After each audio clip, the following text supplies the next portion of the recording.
यापैकी उपस्थितांना संबोधित करावे. जोरदार टाळ्यांनी आपण स्वागत करणार आहोत.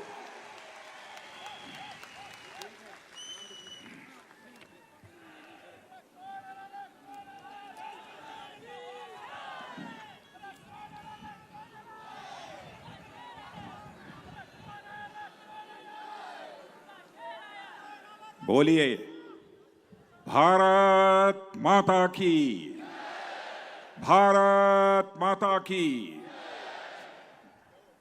वीर महाराणा प्रताप अमर रहें, अमर रहें. वीर महाराणा प्रताप, वीर महाराणा प्रताप.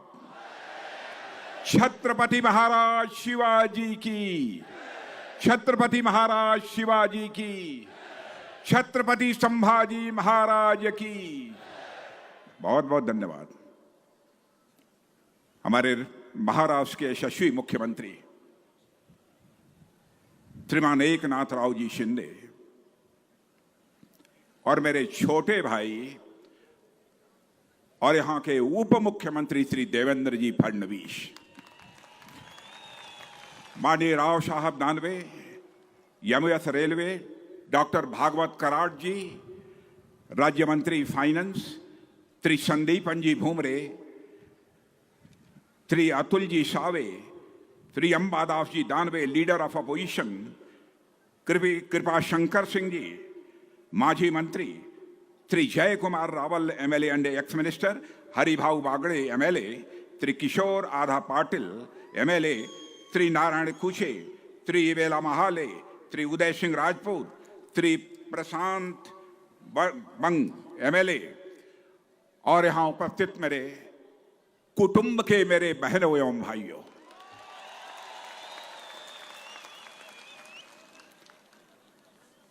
मुझे यह कहा गया था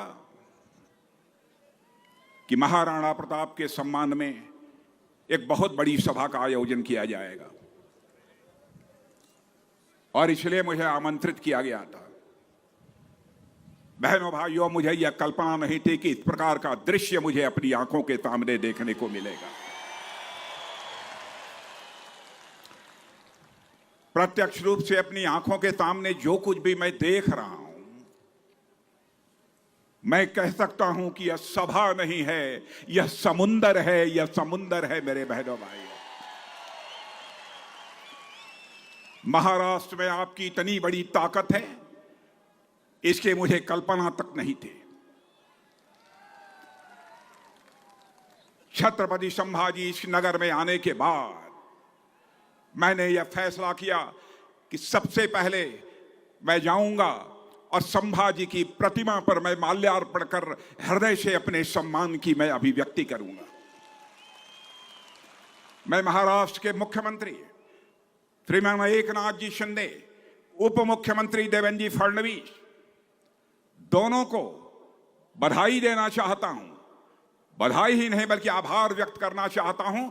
औरंगाबाद का नाम बदलकर आपने छत्रपति संभाजी नगर कर दिया है, इसके लिए आप सब बधाई के पात्र हैं. मैं आपकी सरकार को भी इसके लिए मैं बधाई देना चाहता हूं. यह क्रांतिकारी कदम आपकी सरकार के द्वारा उठाया गया है. बहनों भाइयों, मैंने फैसला किया था कि यदि मैं जा रहा हूं और छत्रपति संभाजी नगर में मैं जा रहा हूं तो पहले उनकी प्रतिमा का पर माल्यार्पण करूंगा. आप सबको मालूम है कि भारत में हिंदवी साम्राज्य की स्थापना करने वाले जननायक छत्रपति शिवाजी महाराज ने शौर्य और पराक्रम की जिस परंपरा का निर्माण किया था, उसे संभाजी महाराज ने बखूबी निभाया है. बाद में यही परंपरा मराठा साम्राज्य के उदय के रूप में मजबूत हुई है और मुझे इस बात की बेहद खुशी है मेरे बहनों भाइयों कि अब औरंगाबाद शहर का नाम संभाजी महाराज के नाम पर कर दिया गया है. और आज जिस महाराणा प्रताप का स्मरण करने के लिए, उनके प्रति अपना सम्मान व्यक्त करने के लिए, उन्हें श्रद्धांजलि अर्पित करने के लिए आप सब यहां एकत्रित हैं, वह महाराणा प्रताप भारतीय इतिहास के कैसे महानायक हैं जिन्होंने अपनी मातृभूमि के मान, सम्मान और स्वाभिमान की रक्षा करने के लिए अपना सर्वस्व न्यौछावर कर दिया था. मेरे बहनों भाइयों, मान सम्मान स्वाभिमान मनुष्य के हृदय की सबसे बलवती भावना होती है। बहादुर आदमी, स्वाभिमानी आदमी अपने जीवन में हर चीज से समझौता कर सकता है, लेकिन स्वाभिमानी यदि इंसान है तो कभी अपने स्वाभिमान से कभी समझौता नहीं कर सकता, भले ही सिर ही क्यों न कटा देना हो। भारत में, इस दुनिया में यदि यह मिसाल देखनी हो तो राणा प्रताप के जीवन इतिहास के पन्नों को पलट कर देखा जा सकता है। यही राष्ट्रीय स्वाभिमान की भावना थी, चाहे वह चंद्रशेखर आजाद रहे हों, सरदार भगत सिंह रहे हों, खुदीराम बोस रहे हों, अशफाक उल्लाह खां रहे हों, राणा प्रताप की तरह ही बहनों भाइयों, चंद्रशेखर आजाद इलाहाबाद के कंपनी गार्डन में जब अंग्रेजों के द्वारा उनके ऊपर गोलियां चलाई जा रही थी और गोलियों का जवाब जब अपनी गोली से दे रहे थे, तब उनके रिवाल्वर में जब अंतिम गोली शेष बची, उन्हें चिंता सताने लगी कि कहीं अंग्रेजियों की रिवाल्वर की नापाक गोली हमारे सीने में प्रवेश कर हमारे जिस्म को नापाक न कर दे। तो स्वाभिमानी चंद्रशेखर आजाद ने अपने ही रिवाल्वर की गोली अपने सीने में दाग लेने का काम किया था, तब जाकर यह भारत आजाद हुआ है। यह प्रेरणा महाराणा प्रताप जैसे मनीषियों के द्वारा प्राप्त हुई थी। बहनों भाइयों, मैं यहां पर एक और शख्स का उल्लेख करना चाहता हूं, अशफाक उल्लाह खां। 21 साल की जवानी थी, मां कहती थी बेटा शादी कर ले, बहू ला, बूढ़ी हो गई हूं, बहू मेरी देखभाल करेगी, मेरी परवरिश करेगी। लेकिन अशफाक उल्लाह राष्ट्रीय स्वाभिमान का धनी भारत माता के पैरों में पड़ी दास्ता गुलामी की बेड़ियों की काटने की तड़पन थी।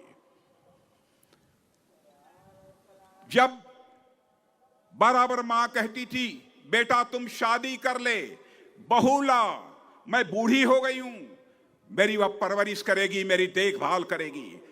लेकिन अशफाक उल्लाह के दिल में तो आजादी हासिल करने की दीवानगी थी। मुस्कुराकर मां के आग्रह को टाल देता था।